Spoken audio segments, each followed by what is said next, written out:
ಉಪೇಂದ್ರ ಅವರು ನಿರ್ದೇಶಿಸಿ ಅಭಿನಯಿಸಿದಂಥ ಸಿನಿಮಾ ಯುವೈ. ಉಪೇಂದ್ರ ಅವರ ಸಿನಿಮಾಗಳು ಅಂದರೆ ಒಂದು ವಿಭಿನ್ನವಾದ ಸ್ಕ್ರೀನ್ ಪ್ಲೇ, ಸ್ಟೋರಿ, ಸಮಾಜದ ಬಗ್ಗೆ ಮತ್ತು ನಮ್ಮ ಬಗ್ಗೆ ಒಂದು ಮೆಸೇಜ್ ಅಥವಾ ನಮ್ಮನ್ನು ನಾವೇ ಪ್ರಶ್ನೆ ಮಾಡ್ಕೊಳ್ಳೋ ಹಾಗೆ ಮಾಡಿಸುವಂಥ ಸಿನಿಮಾಗಳು. ಅಂಥ ಸಿನಿಮಾಗಳಲ್ಲಿ ಯುವೈ ಸಹ ಒಂದು. ಸೊ ಇವತ್ತು ನಾನು ನೋಡಿದ ಸಿನಿಮಾ ಯುವೈ.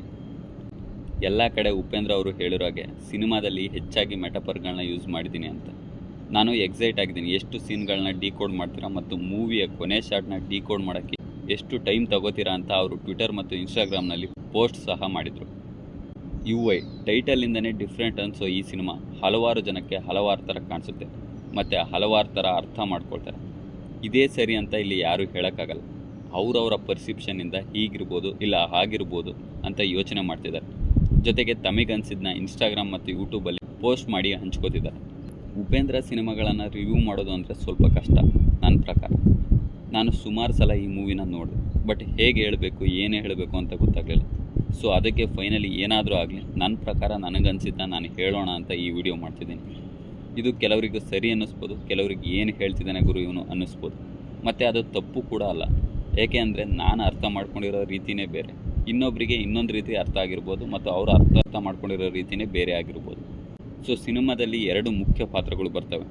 ಒಂದು ಪಾತ್ರ ಸಮಾಜದಲ್ಲಿ ಕೆಟ್ಟದನ್ನು ಮಾಡಿಕೊಂಡು ಹೇಗೆ ಸಾಮಾಜಿಕವಾಗಿ, ಆರ್ಥಿಕವಾಗಿ ಮತ್ತು ರಾಜಕೀಯವಾಗಿ ಜನರನ್ನು ದಡ್ಡರನ್ನಾಗಿ ಮಾಡಿ ಬೆಳೆದು ಆಳ್ವಿಕೆ ಮಾಡುತ್ತೆ ಅನ್ನೋದು. ಇನ್ನೊಂದು ಪಾತ್ರ ಸತ್ಯದಾರಿಯಲ್ಲೇ ನಡೆಯೋದು ಮತ್ತು ಆ ದಾರಿಲಿ ಹೋದಾಗ ಆ ಪಾತ್ರ ಏನೆಲ್ಲ ಕಷ್ಟ ಎದುರಿಸಬೇಕಾಗುತ್ತೆ ಅನ್ನೋದು. ಮತ್ತು ಆ ಪಾತ್ರ ನನ್ನ ಪ್ರಕಾರ ನಮ್ಮನ್ನೇ ಬಿಂಬಿಸ್ತಿರಬಹುದು. ಸಮಾಜದಲ್ಲಿ ಹಾಗೂ ಕೆಲವು ಘಟನೆಗಳನ್ನು ನಾವು ನೋಡ್ತೀವಿ, ಇದು ಸರಿ ಇಲ್ಲ ಅಂತ ನೋಟಿಸ್ ಮಾಡ್ತೀವಿ ಮತ್ತು ಬದಲಾಗಬೇಕು ಅಂತ ಯೋಚನೆ ಮಾಡ್ತೀವಿ. ಆದರೆ ಬದಲಾಗೋದು ಅಂದರೆ ಏನು? ನೀನು ಬದಲಾಗ್ತೀನಿ ಅಂದ್ಕೊಂಡ ತಕ್ಷಣ ಬದಲಾಗೋಕ್ಕೆ ಸಾಧ್ಯ ಆಗುತ್ತೆ? ಸಮಾಜದಲ್ಲಿ ನಿನ್ನನ್ನು ನೀನು ಗೆಲ್ಲೋಕೆ ಅಥವಾ ಬದಲಾಗೋಕ್ಕೆ ಹೊರಟ್ರೆ ಸಮಾಜ ಹೇಗೆ ನಿನ್ನ ಡಿಸ್ಟ್ರಾಕ್ಟ್ ಮಾಡುತ್ತೆ ಮತ್ತು ಆ ಡಿಸ್ಟ್ರಾಕ್ಟ್ನಿಂದ ಆಚೆ ಬರೋದು ಎಷ್ಟು ಕಷ್ಟ ಇದೆ ಅಂತ ತುಂಬ ಚೆನ್ನಾಗಿ ತೋರಿಸಿದ್ದಾರೆ. ಮತ್ತು ಪ್ರಕೃತಿ ಬಗ್ಗೆನೂ ಹೇಳಿದ್ದಾರೆ. ಡೆವಲಪ್ಮೆಂಟ್ ಮತ್ತು ಸಿವಿಲೈಸೇಷನ್ ಅನ್ನೋ ವಿಚಾರದಲ್ಲಿ ನಾವು ಪ್ರಕೃತಿನ ಎಷ್ಟು ಹಾಳು ಮಾಡ್ತಿದ್ದೀವಿ ಅಂತ.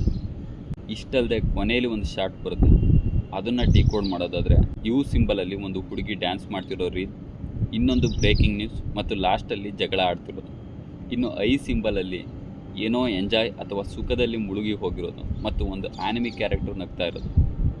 ಮತ್ತು WWE ಒಬ್ಬಳು ಹುಡುಗಿ ಯಾರನ್ನೋ ಹೊಡೆದು ಗೆದ್ದು ಕೈ ಮೇಲೆತ್ತೋದು. ನನ್ನ ಪ್ರಕಾರ ನಾವು ಯೂನಿವರ್ಸಲ್ಲಿ ನಡೆಯೋ ಬ್ರೇಕಿಂಗ್ ನ್ಯೂಸ್ ಮತ್ತು ಅವರು ಇವರು ಜಗಳ ಆಡೋದು ಮತ್ತು ಆರ್ಟ್ ನ್ಯೂಸ್ ರೀಲ್ಸ್ಗಳಲ್ಲೇ ಮುಳುಗು ಹೋಗಿ ಅದನ್ನು ಎಂಜಾಯ್ ಮಾಡಿಕೊಂಡು ನಮ್ಮ ಲೈಫಲ್ಲಿ ಏನಾಗ್ತಿದೆ, ಲೈಫಲ್ಲಿ ಅನ್ನೋದಕ್ಕಿಂತ ಸಮಾಜದಲ್ಲಿ ಏನಾಗ್ತಿದೆ, ಸಮಾಜದಲ್ಲಿ ನನ್ನ ಪಾತ್ರ ಏನು ಅಂತ ಮರೆತು ಇಂಥ ಬ್ರೇಕಿಂಗ್ ನ್ಯೂಸ್, ಜಗಳಗಳು, ರೀಲ್ಸ್ಗಳನ್ನು ಎಂಜಾಯ್ ಮಾಡಿಕೊಂಡು ನಮ್ಮನ್ನು ನಾವೇ ನೋಡ್ಕೊಂಡು ನಗ್ತಿದ್ದೀವಿ ಅನ್ನೋ ಥರ ಇದೆ ಅಂತ ನನಗನ್ಸಿತ್ತು.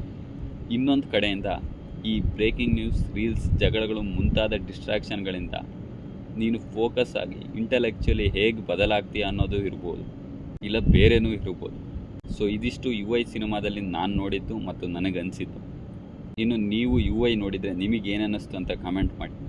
ವಿಡಿಯೋ ಇಷ್ಟ ಆದರೆ ಲೈಕ್ ಮಾಡಿ, ಸಬ್ಸ್ಕ್ರೈಬ್ ಮಾಡಿ. ಇಷ್ಟ ಆಗಲಿಲ್ಲ ಅಂದರೆ ಡಿಸ್ಲೈಕ್ ಮಾಡಿ. Thank you.